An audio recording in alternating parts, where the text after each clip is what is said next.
Brandon Zick is here. He is the Chief Investment Officer at Ceres Farms. And so before we talk about farmland or Ceres, why don't you tell us a little bit about who Brandon is and your background and how you got to end up at Ceres? Sure, thank you, Ross. Because we're in the farming business, it makes sense to mention that I grew up on a family farm. It was a dairy farm in northeastern Pennsylvania. And I'll say one of my clear motivations growing up was to do anything other than milk cows for the rest of my life. And I successfully achieved that. But I went to Notre Dame after graduating from high school and then spent 9 years in New York working at Lehman Brothers and Morgan Stanley in investment banking and eventually investment management. I actually met our founder at Ceres, Perry Veith, that some of you have met at some of these in the past. And it was through a mutual friend at Notre Dame. And I said, hey, I'd love to do something in agriculture given my background and my finance background. And he had said at the time, this would have been 2009, you'd be a great fit for me, but I can't pay you anything yet. So it took a while. And I joined Ceres in 2010 as the first employee. And back then we had 30 million in assets. And now, thanks to some great investors like yourselves, we're at about 830 million in assets. And we've got a great 12-year track record. Are you married? Do you have children? Oh, yeah, of course. I'd be remiss. Yeah, I have a wife, and we have 2 boys, age 6 and 2, so they keep us pretty engaged right now. And an avid Notre Dame fan. Right? That's right. Being in South Bend helps. There's not a lot to do in South Bend, so one of the things is definitely being a Notre Dame fan. And so we met you in mid-2012, I think, late 2012, started investing with you in December of 2012. And I'm just curious just tell me a little bit about Ceres Partners, how that's changed, how your role has changed in those 8 years.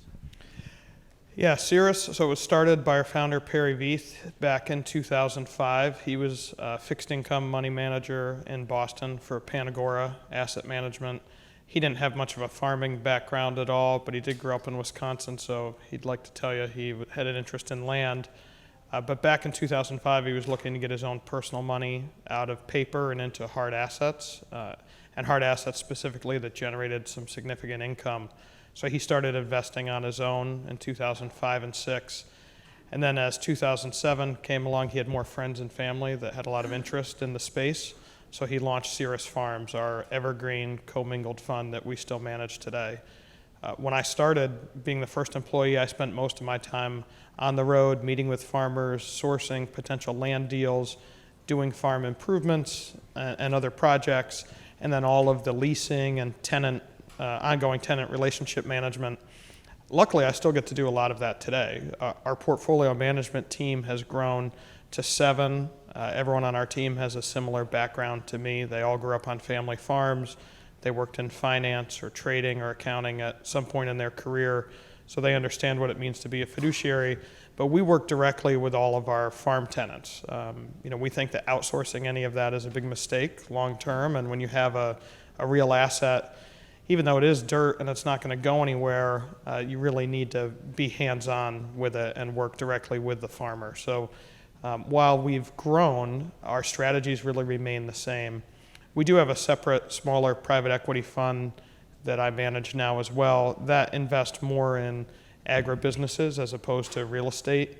And that's really small compared to our larger fund structure. And I think over time, we view our farmland strategy as one that is really just in its infancy. Although it's grown quite a bit, farmland investment isn't ubiquitous amongst institutions, and we think it'll take a long time for that to happen.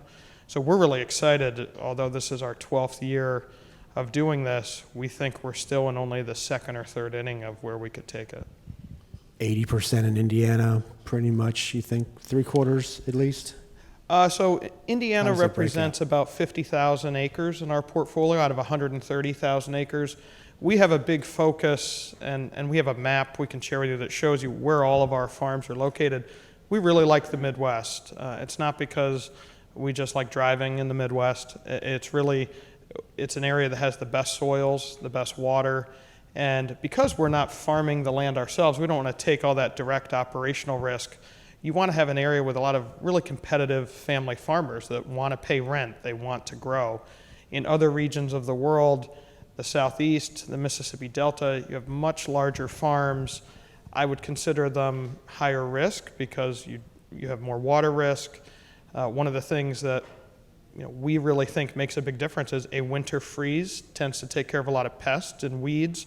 That really can't be underestimated long term. So we'd like to be in an area that it's the lowest cost of production and you have really competitive farmers, which we tend to see in other regions, just less competition amongst farmers, and that tends to drive down returns and rents. And so most of our managers, they want to make an investment. We give them money, they fire up their Bloomberg terminal, they figure out where they want to invest. How do you find investment? Yeah, honestly, that's one of the most exciting parts of this asset class is if there's ever a Bloomberg ticker for Indiana farmland go, we're a seller at that point. It's fully priced if people can buy it from their desk all day long. And really developing that deal pipeline is part of what we consider our secret sauce or our proprietary network. A lot of it comes from these family farmers that we work with. We don't want farmers that only farm our acres. We want families that have a demonstrated track record of success. They own a lot of acres themselves, but really they need to rent a lot of acres from other people. So if you look at who owns farmland in the U.S., institutions are only about 2%, and active farmers are only about 40%. So all that other farmland, and I'm not talking about ranch land or timber land, this is true annual production farmland. It's owned by absentee landlords, so families that are 1 or 2 generations removed from actually farming the land themselves. So when a tenant is renting those properties, typically families want to sell when there's some type of generational transfer. So the grandmother or grandfather passes away and the grandkids want to liquidate the property because they don't have any emotional attachment to it. So our tenants become a great sourcing network for us. And while there is a public market for farmland, there are public auctions that happen that aren't signs of distress. Those markets tend to be more efficient. So we try to source 2/3 to 3/4 of our farm acquisitions on the private side because we tend to find the best value there. And so describe the base case for why we would invest in farmland at all. You've been very good at describing that before. I'm just curious how you would do it now. Sure. So farmland, it really has 3 sources of return.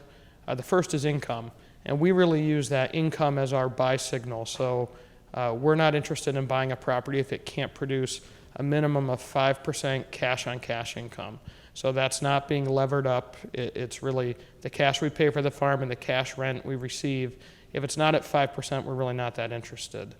In addition to that, over time, this is an appreciating asset. It's not like commercial real estate or even permanent crops. We're more focused on row crops. In those other asset classes, you tend to have a lot of depreciation, which if you're a taxable investor, that creates an income shield. If you're a tax-exempt investor, you have really no use for that. So we focus on land that's appreciating in nature. So if you look at the Midwest and what the Chicago Fed has said passive land appreciation has been for the last 60 years, it's averaged between 5 and 6%. Really, it's no different than a stock. There are 2 components of that. One is inflation, and the second is gains in productivity, so the earnings on the farm being increased. And if you're the landowner and you're an active landowner, you should be able to capture a lot of that upside. The other thing that really excites us is being able to do value-add opportunities in this space. So although we're in the Midwest, you think it's all corn and soybeans, there are actually a lot of higher revenue crops that can be grown in the Midwest. One of the reasons is because water is relatively inexpensive. You have some really well-drained soils in some places, but what you need is to spend that CapEx to irrigate a farm. And while the regulatory environment is pretty lax in the Midwest because we have plentiful water, there is still a cost involved that your typical absentee landowner isn't going to reach into their pocket and pay 10 years worth of rent to drive the rent 2 or 3 times higher. But we'll do that, and we can do that not only by increasing the amount of bushels you can grow, but by diversifying your crop mix into higher revenue crops. Some people will tell you they want to be all specialty crops or all this big diversified portfolio. These specialty crops require a certain type of rotation it could never really be above 25%. And you can see we have a pie chart there that shows you some of the specialty crops we grow, almost all in the Midwest. And being able to do the value add to change that crop mix is a big return driver over time. So we tell investors through a cycle, which we've been through one here in 12 years, they should expect about 8 to 10% net return. But it'll come in different pieces. So over these last 4 years, I mentioned earlier, we're kind of in that worst case scenario. It's a strong dollar environment, a low commodity price environment, and a trade war. And while we've done over almost 11% net through a cycle, these last 4 years, we've been in that 4 to 5% range. And we're kind of range bound because really all you're seeing is income at this point. We think there will be a catalyst to change that, and I'd like to think we're really well positioned to take advantage of it, but there are cycles you have to work through. So let's go back to acquisition for a minute. I know you buy through auction and you buy direct. So kind of walk people through how you actually acquire a farm. Yeah, so the process starts, let's say it's a private deal that our tenant is sourcing for us. In a lot of cases, they've been farming that farm for 20 or 30 years. The family wants to sell it. Back in 2012, when we first started speaking, we were in an ag environment that was really profitable. Record corn and soybean prices, and if you had good land, you had the yield. So farmers made more money in 2012 and 13 than they had made in 10 years collectively before that. So what happened at that point, farmers would typically buy those farms themselves. If a landlord wanted to sell, they'd buy it, add it into their own portfolio, and we wouldn't have access to that deal flow. What some of these challenges have created is farmers don't want to lose that land, so they bring that farm to us because they'd like to farm it long term. And our diligence process really starts with the farmer. We won't buy a farm unless we know who our tenant's going to be, what rent they're willing to pay on the property, and then we work with them to build out an improvement budget for the farm. So how do we not only increase yields but reduce risk? So that can come through irrigation or drainage tile. And we really work through on our portfolio management team evaluation for the property. We present it to our investment committee, which is made up of myself, our CFO, our head of research, and our founder. And we really decide at that point to what level are we willing to offer a price on the farm. And then it comes down to a negotiation. And even on the private deal side, we're only buying 1 out of every 5 or 6 properties we look at. On the auction side, prices are still really strong. So we lose 12 out of 13 times. But that one time we buy, either privately or at auction, tends to be some really great value. So describe an auction. I think those are interesting to me. You said you miss out 12 out of 13 times, so you don't often go away the winner, but how do those work in farmland? Yeah, so most auctions, they take place in grange halls, in church basements, in VFWs, community centers. Although we'll do 200 to 300 auctions a year, those tend to be usually in 200 to 300 different locations. So in each small community, and it's very locally focused, there might only be one public auction that year that happens, because auction, while there are a lot of them that take place, it only represents about 2% of the market in terms of transaction volume. Almost everything is private.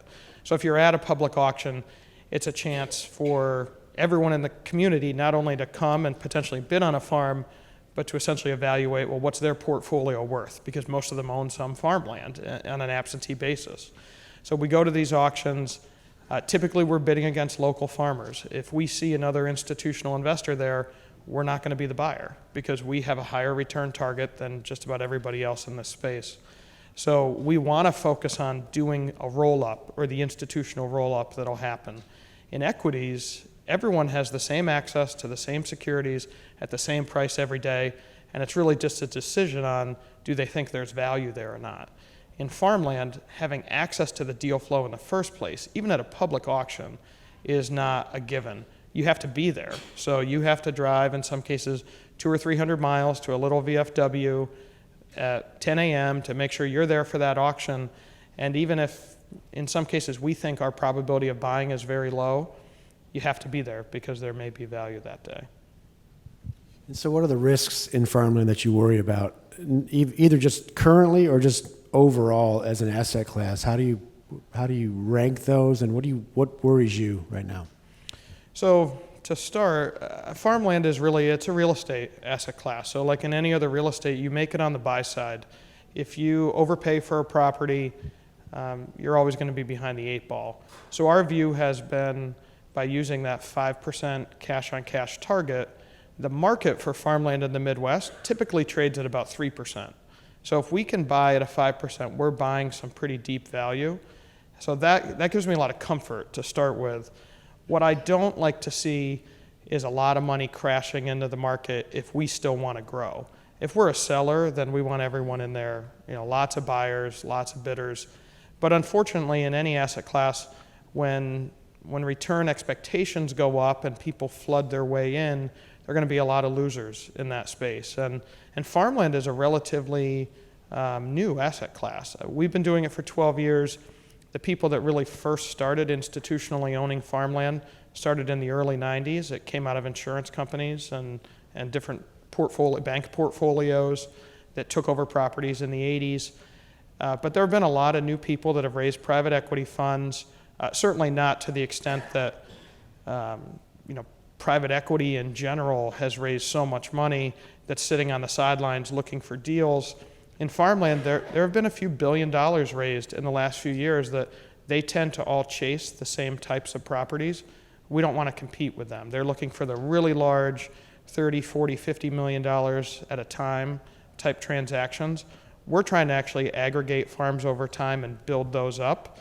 If we saw people replicating our strategy, it would make it more difficult for us over the long term to keep growing. So back to the auction for a minute. What's a typical auction? What are they auctioning? Like what size? Where? Like what does that look like?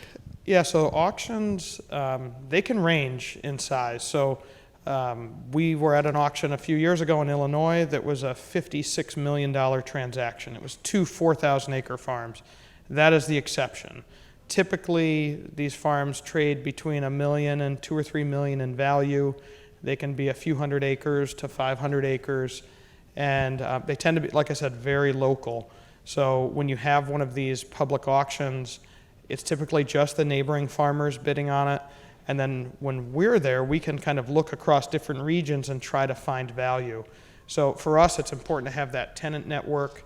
The larger our tenant network grows, the more access to these auctions we'll have. Because even if they're public, in some cases they're run by attorneys.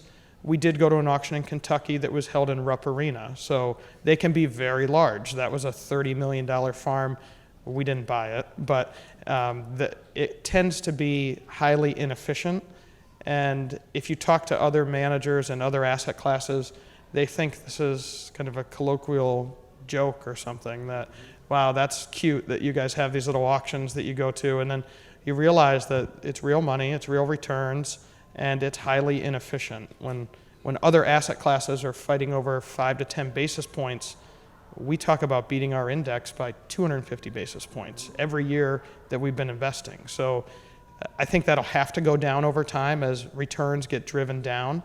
But we just haven't seen a lot of people who are willing to do the hard work yet. And that involves going to all these little auctions, talking to the farmers directly, and really understanding in an inefficient asset class, if you're a really active manager, you can actually make some pretty good returns. So 1 minute on solar. Give me a minute on what's happening in the solar world. Yeah, so solar, we love free options in general. So when we buy a farm, we underwrite everything to what are the farm economics. So today, with all this bad news in the market, strong dollar, trade war, low commodity prices, the farms we've been buying have still been at that 5% minimum underwriting. So everything else that comes along is just a free option. So we own mineral rights on 95% of our properties. We harvest timber in terms of select cuts. We'll sell off pieces of farms for houses or other things. We'll pursue other types of development, whether it's commercial or residential, not where we take the risk, but we'll just sell the properties off at a premium. Solar is what I would consider the next home run that we didn't pay anything for. So we actually have, out of our 130,000 acres, we have about 25% of our portfolio under solar option agreements. So these options are not freebies for the developers. They pay us a significant toll. It's about 40 basis points every year on these farms to have an option, whether it's 3 or 5 years, to convert the farm to solar. So these aren't little community solar gardens. These are utility-sized projects, 2, 3, 4,000 acres at a time. So these are massive. They're 100 or 200 megawatts. In New York State, we have a large farm that's under an option that's very close to being exercised. They have a number of projects happening to replace the nuclear plants that they're decommissioning. For us, the way the economics work are we buy a farm at a 5% return. If we put it under a solar option, that'll give us 40 to 50 basis points of return early on. But if it's exercised, and we're having our first one exercised now, the income moves to 20% on that property. Now we can keep that in the portfolio. More likely what we would do is then sell that off to a dividend or income REIT or other buyers of income. In a yield-starved environment, when we have these long-term inflation-hedged leases that we've put in place that they're exercised, these are home runs for us. And actually our largest farm in Georgia, which is 7,000 acres, is under a solar option, and it's moving very close to exercise. So when you buy it for a farm price, you have all the options. And we try to really actively manage them and pursue them. Home runs for you are home runs for us, though, so that's good. That's right. I got 2 closing questions. What are you reading these days, either on a regular basis or any kind of a book that you may be interested in telling us about? So I got a great recommendation last night for a book called Stealth War that I've already ordered, so I will be reading that. But last year, my wife, for my 40th birthday, gave me a first edition of The Great Crash of 1929 by John Kenneth Galbraith, that if you've read the book, I would encourage you to reread it. I hadn't read it in 20 years, and it's amazing the similarities to today in terms of, in the equity market at least, I don't know if you'd call it a bubble, but certainly a lot of enthusiasm and near record prices, and I would encourage everyone to reread that book. It's amazing that a book written over 50 years ago still has the same salient points today. And what's a life lesson your parents have given you that stuck? Well, having grown up on a farm, like I said, I fought tooth and nail to get away from milking cows and doing things, but I definitely, for my investment team, we won't hire someone that didn't grow up on a farm, because I do think there's a certain level of just responsibility and ownership that anyone who worked in a family business growing up has probably felt, and a lot of pride in trying to make that successful. And I think for me, that's been one of the best lessons they gave me, was eventually, working hard and having ownership in a business can really pay off. Thanks for your partnership. Thanks for your time. Appreciate you. Thanks for having me.